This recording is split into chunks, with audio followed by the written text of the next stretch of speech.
suspect yung mga pulis? Meron na po. Meron kayong pinaghinalaang maraming suspect. At sino po yun lang? Yun po yung ex ko po.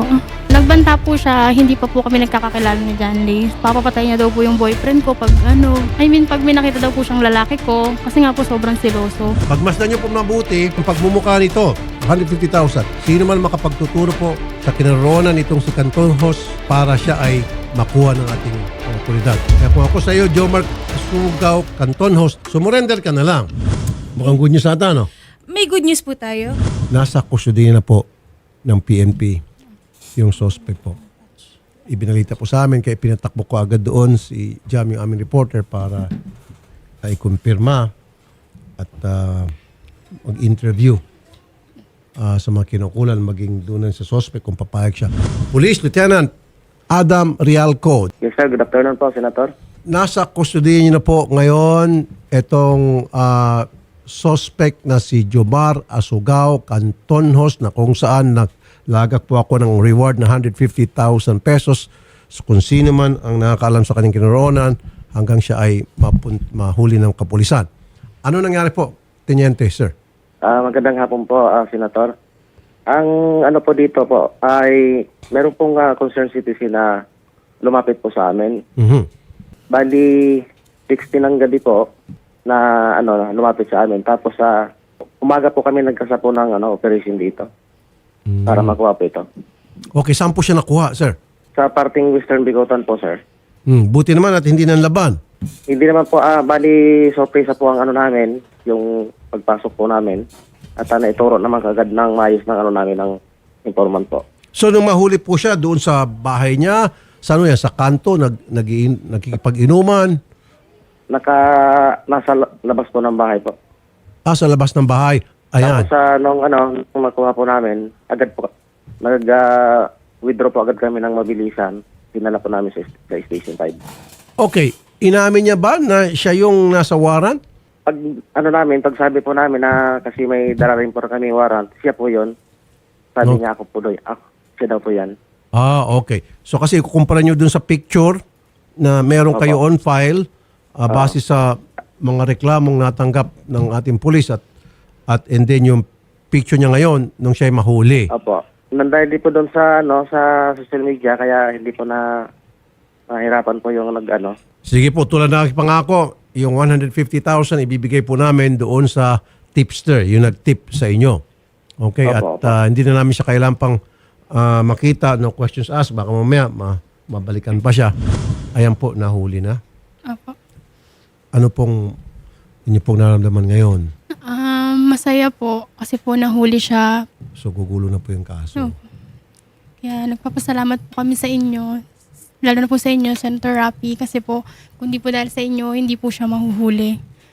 Kaya maraming salamat po. Salamat din po sa tiwala. Si ate naman. Ate, magandang hapon ulit sa inyo. Ma'am Jessa. Good afternoon po, Senator.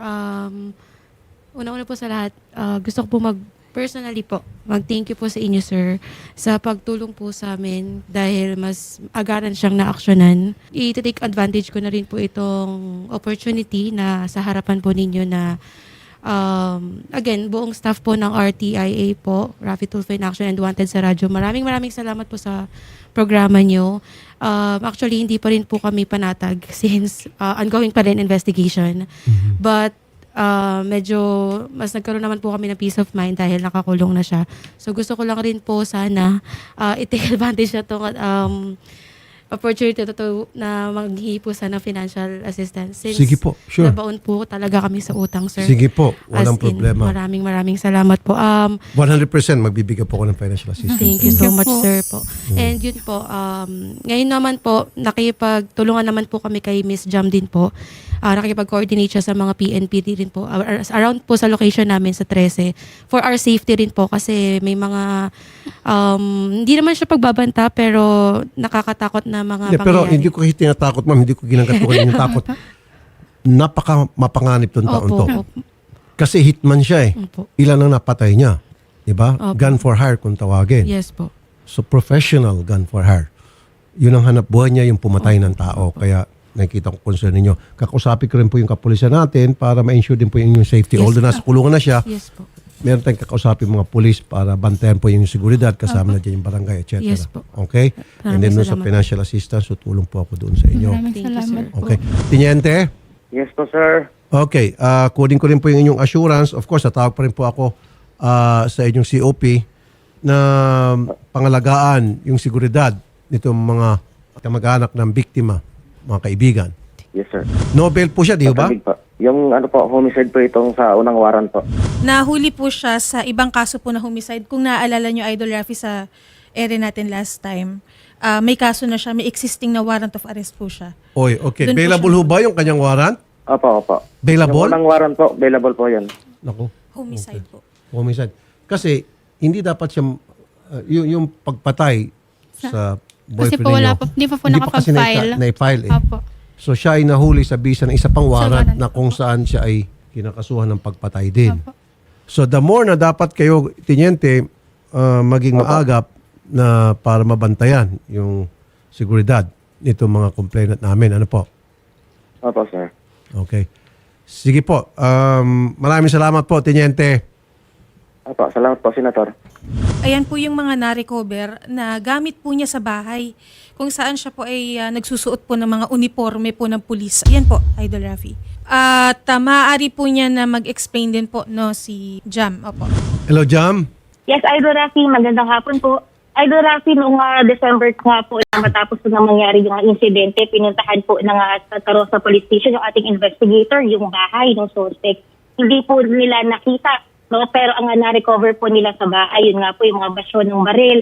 At yung gamit po mismo o yung sinuot ng suspect, nakita ho sa CCTV na mismo nga pikumpirma po natin sa ating witness na si Ma'am Kayla at na nabanggit po niya na ito ho talagang suot ng suspect nung araw po na yun. Pangalawa ho, may mga na-recover din po ng mga gamit gaya po ng mga uniforme po, pang sundalo, pang pulis at may radyo pa ho sir, saka may mga ginagamit pa sa motor at iba-ibang mga IDs po na kinukumpirma pa po ng PNP kung sino po ito.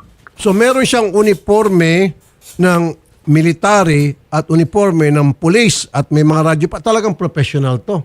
Napapanood sa pelikula. Yung mga professional gun for hire. Di ba? May iba-ibang mga modo silang ginagamit para mapalapit sila doon sa kanilang mga biktima. Tapos yung mga style, mga strategy nila Opo. para makuha nilang biktima na mapatay. So Idol, yun na po ang pinakalitas po. So iniimbestigahan pa po natin ito sa forensic at hanggang sa ngayon po ay inaalam pa po natin no, yung forensic result po nung baswan ng baril. Kung sakaling lumabas na po ito ay mapafailan din po natin ng murder yung suspect. Okay. Yung 150,000 jam sa iyo ko ibibigay na reward at siguraduhin mo na makakarating yon doon sa tipster. Okay? Salamat sa iyo, Jam. Ingat kayo. Ingat ka dyan. Okay, magandang hapon. Tiniente, Sir, magkano po yung bail niya dyan? bali 120 po ang bill sa sa warrant po. Ilang bang warrant meron po siya? Isa lang, sir? Isa lang po ang namin, na dala po namin. Pero nag-check ho kayo kung baka meron pa siyang ibang mga warrant? Ayun lang po ang nakita na po namin sa warrant section po. Isa lang po. Isa lang po. Wala nang iba pa. Wala na po. Okay. Sige po. Ulitin ko po, pakisecure lang po itong kabag-anak ng biktima. Kanyang seguridad, po. At gagawin din po kami coordination sa barangay. Okay. Sige. Saan po siya nakakulong? Diyan sa substation ninyo? No po, mismo sa station po ng Taguig. Okay. Sa may City Hall. Wala ko siyang sinasabi. Ay, wala po sa namin, wala po siyang binabanggit. Okay. May na-recover po, no? Mga ginagamit niyang uniforme ng military, uniforme ng PNP, may mga radyo. Nung ipresenta niyo po ito sa kanya, ano pong sabi niya? Ano po yan, Senator? Bali po yung Santa Rosa Police Station po yata yan. Last December yata yan. Hindi po yan yung sa amin. Iba po yung yung pumunta dyan, Santa Rosa Police. Santa Rosa Police. Opo, doon po kasi nangyari yung sa pamamaril po. Sige po, salamat po, Teniente, ha? Magandang hapon. Opo. Thank you po. Magandang hapon po. Sige ma'am, punta kayo dun sa kabilang booth. Pag-usapan natin yung financial na tulong na ibibigay ng programa, saka yung pagbigay ng reward Opo, kung sir. siya nag-tip. Thank you. Salamat Thank you po. po. Maraming Thank you po salamat ulit. po. Good Maraming afternoon po salamat ulit. Good afternoon po.